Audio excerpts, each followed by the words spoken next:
Okay, good afternoon, everybody. With me today is my latest guest, David Hart. Dave and I have known each other for a long time. Dave, before this conversation, I went and looked at Gmail. Thank God for Gmail. I stored endless amounts of information. I noticed that the first time you and I were connected was in May of 2015. It's been a long time. So, yeah, how's crikey? Is it really that long? Oh, blimey. Showing our age now, Vivek. Showing our age, 8.5 years is a long time. And, both of us have been through our journeys. I mean, I met you then. We met again at the Salesforce conference later that year. And then we've had a relationship and friendship really since that time. So I'm really excited to have you on as a guest today. What I'd really love to spend some time on today, Dave, is to do a couple of things. One is just introduce yourself to the audience, who you are, your background, and, what you're doing today. And then we can get into some of the topics that are of interest to me based on the experiences I've had for the last, not just a decade with ServiceMax and previous, but the couple of years before that in the service business. So maybe a little bit of an introduction to yourself, Dave. Yeah, thanks, Vivek. So yeah, I'm Dave Hart. I started in 1983 as a field service engineer. So there you go. I'm sure you guys can do the math a lot better than I can, but I've been doing it a long time. I started on the tools and I loved it. I was a service engineer. I was out in the car every day, 4 or 5 visits a day. It was a very simple life, I suppose, looking back on it, but thoroughly enjoyable. I worked on photocopiers and printers. And I remember chatting with my father one day and he said, son, you'll never get rich getting your hands dirty. And I thought, well, he's got a point because as you well know, a lot of us engineers are not really as well paid as perhaps we should be. Yeah. So I asked for a promotion and I ran a small team of 8 guys, which was interesting going from being, in a peer group to actually managing people, which was an interesting transition for me. And I learned a lot from doing that. And then just, I got a bigger team. They then asked me to go to the Republic of Ireland where I set up a service department for them. And just eventually got promoted. And eventually I joined Pitney Bowes, which a lot of people know Pitney for its famous, I guess, for its Frankie machines, but it's now a very big software company. And I ended up as the vice president of the European service division there. So I had a $200 million P&L, 1,000 service engineers. So it was a very, big, stressful job. And as part of that, we were looking at our technology stack. And at the time, we were Siebel users. And Siebel really wasn't doing what we needed it to do. So I went to see the CIO of the company and said, look, I want to change the technology stack. At the time, we were investing heavily in Salesforce.com for CRM particularly. And he said, if you align, a system on Salesforce, then, come to me with a proposal. So that's how I kind of stumbled across ServiceMax, really. We implemented, we were one of the first customers to go live. Obviously a big customer for them at the time in their transition in terms of their growth. One of the first customers ever to go on iPad. So wow. I never forget telling the CEO that I was about to buy service engineers 1,000 iPads. And he was like, oh my goodness, they'll break them all within a week. But they didn't. Very successful implementation. And then I ended up joining ServiceMax, which was a great ride, which I'm sure we'll talk about as we go through this. But I left ServiceMax after obviously they were acquired by GE and then divested from GE into Silver Lake. I left in April 2020. And one of my colleagues there, Mark Homer, and I, we were very much instrumental in the global customer transformation team within ServiceMax. We just said, hey, we've seen so many companies on our travels and a lot of them have got some pretty inherent problems. And, we've got probably at the time we had like 70 years experience between the two of us. Like, why don't we set up our own little consultancy business and see if we can help some of these companies? And that's kind of where we are today. So that's my background. That's amazing. And when you talk about consulting and helping companies with their service business, is it mostly manufacturers or just generally service businesses with, it could be a hospital, ambulatory services business that does home treatments or is it just related to manufacturing oriented businesses? No. To be honest, what we set out to do versus what we've ended up doing has probably been 180 degrees in the opposite direction. We thought we'd go into a bunch of companies that were going through sort of transformational periods where they really needed help from other people that have been through that same journey. There's been an element of that. But what we're finding is that field service is a very niche marketplace right now. And there's a lot of investors that are very interested in this space. If you take the Gartner numbers, as a CAGR of anywhere between sort of 10, 15, 16%. So it's growing quite rapidly. Obviously, there are more service engineers out there than there are salespeople. So it's a huge marketplace. So we're doing a lot of work with VCs, private equity companies, investment bankers, looking to get into this space and needing help sort of navigating who are the movers and shakers, what's going on in the industry, where's the industry going, what should we look at, what are complementary acquisitions we could potentially make. So we're doing a lot of that kind of work, plus a lot of enablement work. Companies selling into field service organizations don't really understand the language of field service. Mm-hmm. So, we try and move them from selling a product, if you like, selling a license, to actually having a relationship and building a core relationship with a prospect and then ultimately a client. So we're doing a lot of focus in that area at the moment. Fascinating. I want to come back to that in a bit, but I want to pick on something that you said in the early career. You were a field engineer running around in a car and spare parts in the back of your trunk, as we say in the US. I interviewed the CEO of a company called Zinier, which you may be familiar with them. I know Pratik, from Zinier, yeah. Exactly. And Pratik started as a field engineer in Siberia for Schlumberger. Both of you had similar backgrounds in the sense that, maybe you weren't in Siberia like Pratik was, but you were running around doing stuff. How did that experience inform what you did at ServiceMax and what you're doing today? Because for Pratik, it was really a transformative experience for him, right? I'm in the middle of nowhere. I got nothing. I got to figure my life out on my own. And then when he comes to, eventually Zinier, he has a point of view about that. How has that shaped your career and outlook, if you may? I think managing people, I remember what it's like to be a field service engineer. And I know the dodges. I know some of the games they play. I know when you set up, how you want to measure a team operationally, that the team soon finds out how the system measures them and then how to play the system, because I did it myself. So, as we say in the UK, poacher turned gamekeeper was kind of the way. So I felt like I could very much connect to field service engineers that work for me. And obviously, and I mean this with the utmost respect, the higher up the organization you go, the more removed you are from that kind of grassroots level. But I used to like to go out with engineers. Dave Yarnold and I, the CEO from ServiceMax, Dave loved the idea of ride-alongs, where people who worked in ServiceMax, we used to arrange ride-alongs for them. Mm-hmm. And, somebody in the product team or somebody in marketing who, would spend a day with an engineer would come back just enthused about, what these guys and girls do every day, some of the pressures that they face, some of the issues that they have.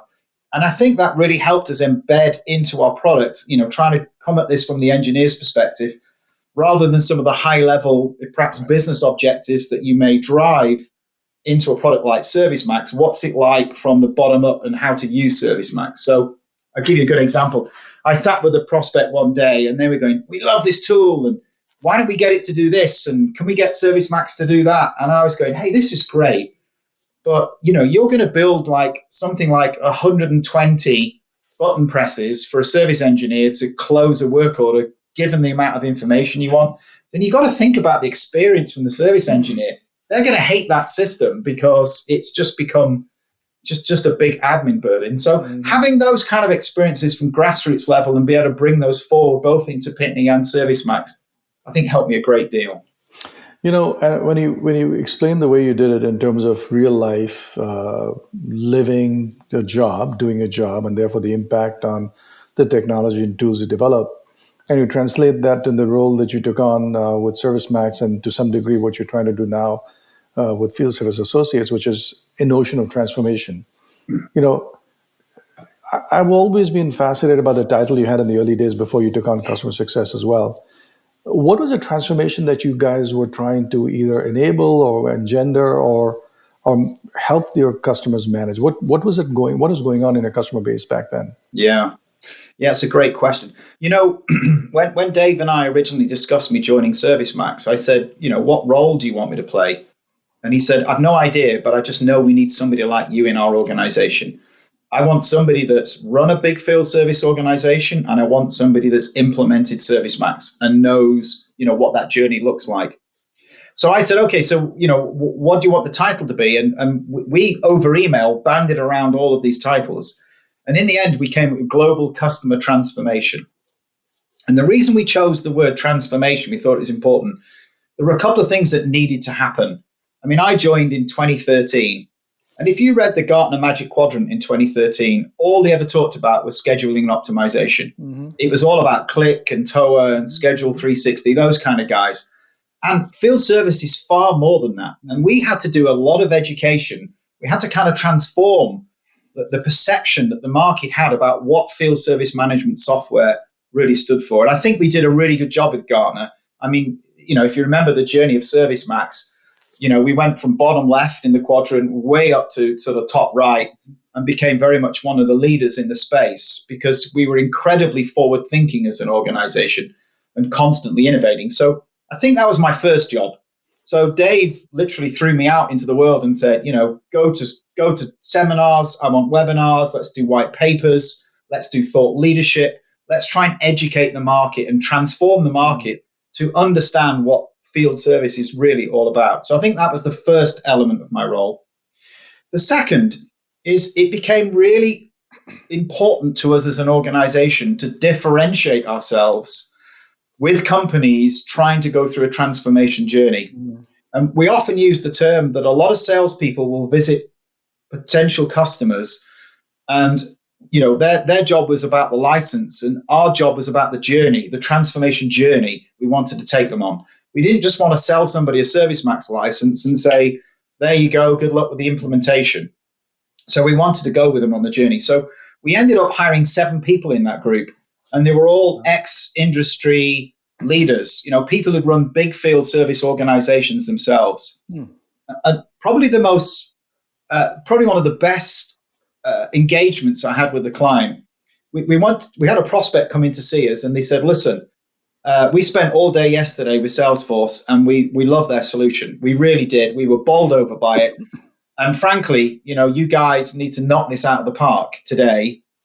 And I said, okay, well, we understand. So, our solution consultants started demonstrating our product and so on.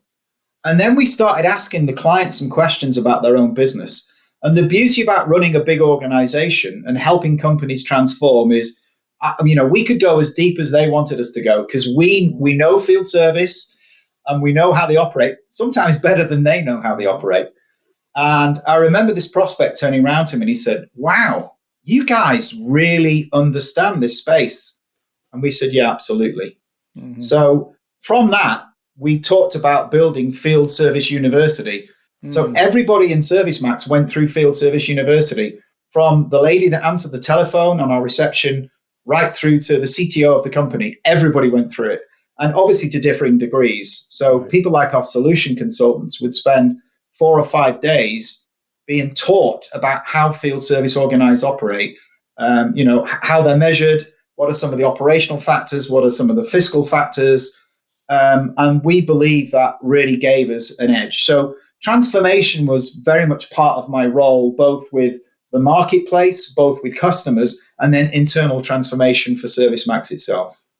So I was going to say the transformation is both internal and for your customers. Obviously the internal transformation must have been interesting because ServiceMax was a bunch of engineers in Bangalore and Pleasanton, right? I mean, the typical Silicon Valley, there's a bunch of smart people building stuff who needed to get both sensitized and sensitive to what the end user does or doesn't do or needs or doesn't need, right? That's point number one. But talk to me about the transformation on the customer side. You mentioned that you gave the story about the prospect recognizing you guys knew a lot. One of the things I've seen in my own journey in Title, Dave, is that the choice of technology has to get matched up and married to the stage of maturity, if you may, that organization is in the transformation journey, right? So just because somebody has this crazy idea, I'm going to go give the best whiz-bang technology to my engineers, doesn't mean it's the right choice at the right time, right? Is that part of the journey you got involved in as well, or being able to decide or help a customer realize, no, you're not ready for ServiceMax yet, maybe in 6 months? Is that the kind of process you went through as well in this journey, or not? Yeah, you'd often hear that, but one of the best questions when you're working with the prospect going on a transformation journey, and I often use this analogy, that 2-year-olds ask the best questions in the world. Because if you've ever had a 2-year-old child, you know the number one question they ask is why. You know, why can't I? Why can't I do it? Why can't we? You know, Right. and I would sit with prospects and say that's really interesting, because sometimes they would really want to bend ServiceMax outside of what we would consider our best practices. Right. And I would say, why do you want to do that? Explain to me your business, or explain to me your business process, and why you feel it's really important that we customize, pretty intensively in some areas. And more often than not, when you talk to them about it, they had some, let me give you an example. I talked to a prospect once and I said to them, what's your first time fix rate? And this guy said, it's 100%. And I said, that's impossible. And he goes, no, it's 100%. And I was saying, okay, how do you measure that? And he goes, well, if I send an engineer out to a site and he doesn't have the part, I put him in a hotel that night, I fly the part out to him, and he goes in and fits it the next day, 100% first time fix. And I was like, yeah, you see, that isn't. Yeah. The reason you measure first time fix rate primarily is 2 reasons. One, you want to understand the performance of supply chain in terms of what sits in the engineer's trunk stock.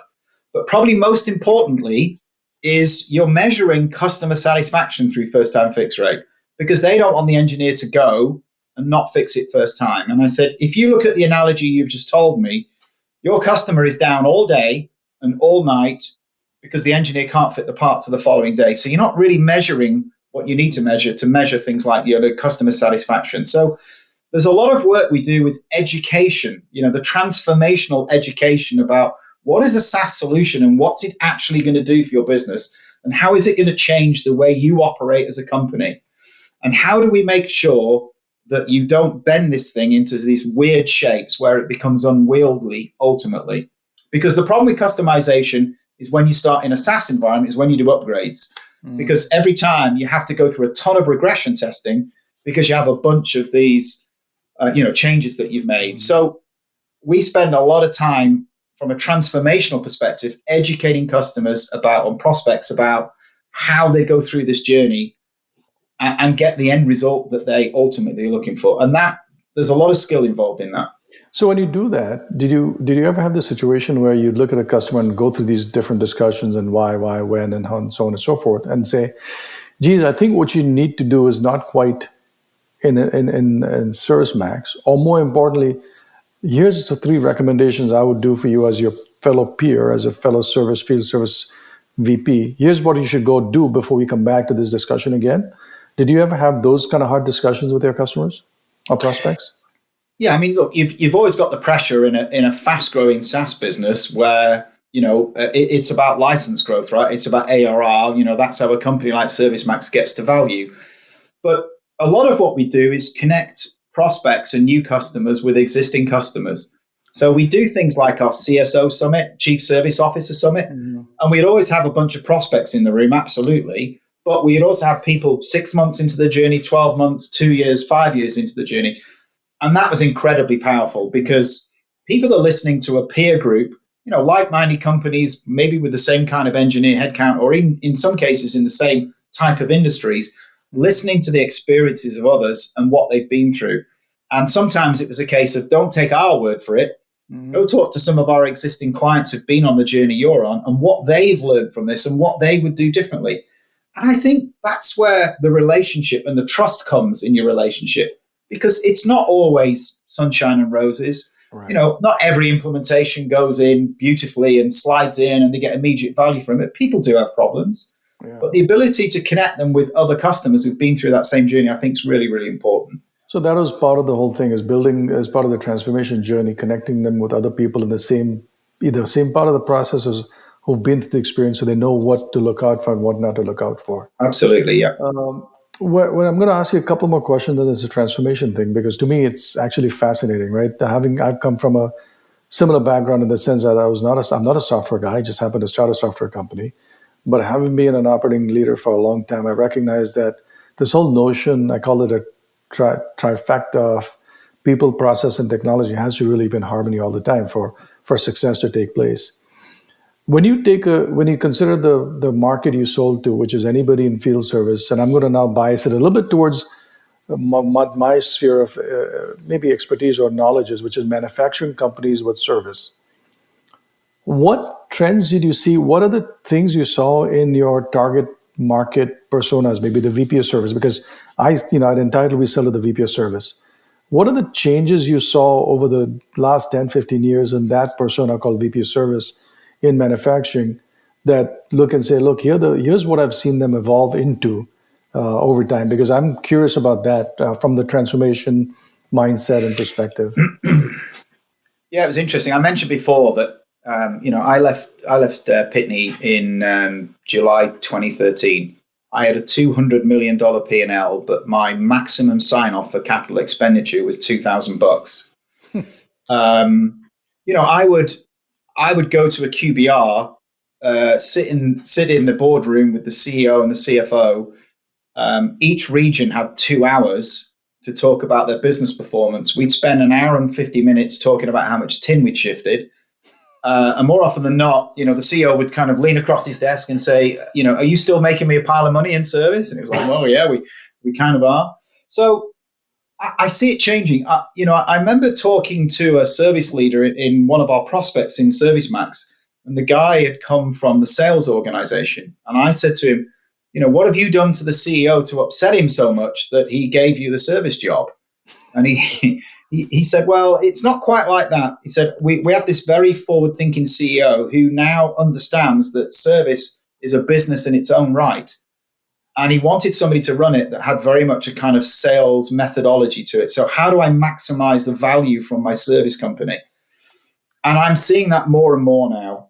I think people that you mentioned before about Pratik, people who I call service lifers, people who've started as an engineer and worked their way through the ranks, became a service leader. I'm seeing less and less of that happen. I think smart CEOs are seeing the potential of their aftermarket services business, and they want to make sure that they leverage that potential. So I think that's going from the outhouse to the front house, right? To some degree. Yes. Yeah. Very much from the necessary evil, which is how a lot of companies saw, we build something, it's going to break, so I guess we need to look after it and service it. To very much seeing that, and I mean, again, if you look at the whole servitization piece and you look at outcome-based, you're flipping your business model completely, from a CapEx to an OpEx model. And you need very, very smart people running your service business to make that work for you. So I feel like, and again, I don't mean this disrespectfully, I'm seeing a kind of an influx of knowledge going into service companies. However, there's still an awful lot out there where, you sell into a service leader and that might have a 6 or 12-month sales cycle. And the service leader goes, great, hey, Vivek, I love what Entitled are doing. By the way, I'm now going to introduce you into the CFO, the COO, and you go through another whole bunch of selling cycles because you realize the service leader cannot make a decision financially. It's not within their power to, ingest a new piece of software and deliver value through it. And I think that's got to change. Okay. I really believe now that companies that take their service businesses seriously and see them very much as a profit center are going to drive this kind of behavior.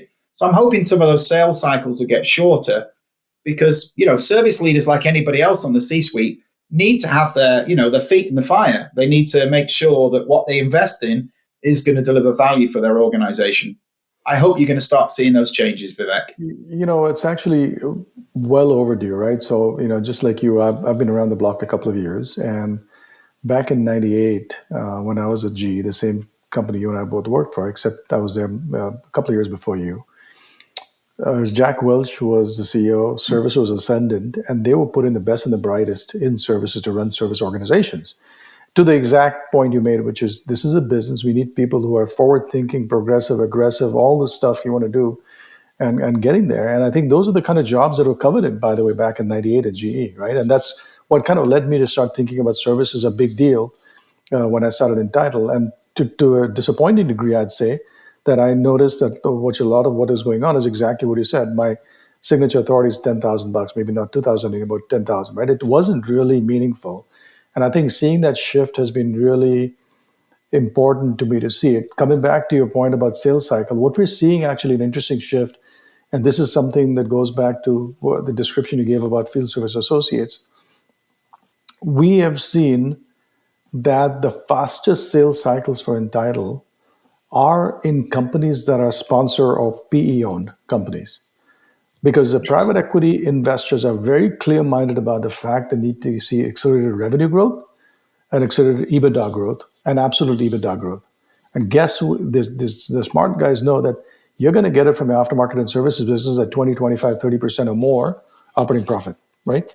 And so our sales cycles are the shortest in those businesses. And so what we've done, we have a systematic effort we spun up around just going after sponsor-owned industrials, because we start seeing that manifestation of what you said is the people who recognize that there's extraordinary amounts of value in there, and they're willing to invest in people, process, and technology to make it work. So that's one of the things we've seen, and we've That's actually really that's interesting dynamic, and that makes perfect sense, because as you say, these guys, it's all about getting companies to value and ultimately selling it or taking the company public. So, I mean, look, I've sat with prospects saying, I can implement and we can save you $500,000, $1 million a month, literally in some cases. The business cases of those.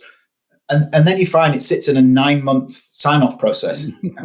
And anything between 4 and $8-9 million is just thrown away, and it's like it's criminal. But unfortunately, that's the world we live in, Vivek. And hopefully, it will change shortly. When you pick up on some of the conversation we had before this call as well, in terms of how people are thinking, CEOs and CFOs, you mentioned that you're seeing the transition a little bit of, it's not the last 5 minutes of the meeting, but maybe the middle half of the meeting where service is featured. It's you're getting more of a budget and kind of getting things done.